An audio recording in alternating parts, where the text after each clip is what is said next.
Hey, I'm Mike Gross, and this is Nittany Next. Penn State, Indiana at Beaver Stadium on Saturday, the last of the 5-game homestand and the first of Big Ten games from here on out, and I think the toughest of these 5 games. Penn State has won 4 in a row. They've done it. A couple of things. They've stayed away from turnovers. The last couple of games, they've stayed away from sacks. They've had a +8 turnover margin.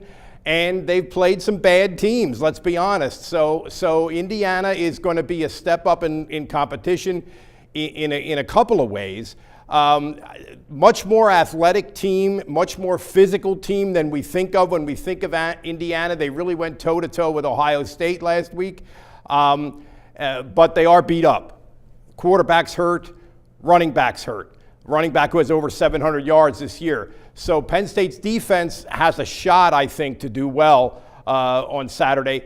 The question is, can Penn State continue to use this formula, which James Franklin yesterday in his press conference kind of tried to sell us that this is an intentional formula where we're just going to not lose the game with our offense and try to win it with defense and special teams. Is that going to work against a team that Indiana that does not allow its quarterback to get sacked very much and has not turned the ball over very much so far, and also crowds the line of scrimmage? So you're going to have to protect Christian Hackenberg enough for him to take some shots down the field to get the ball down the field in the passing game. So I guess what I'm telling you right now the big boy part of the season starts.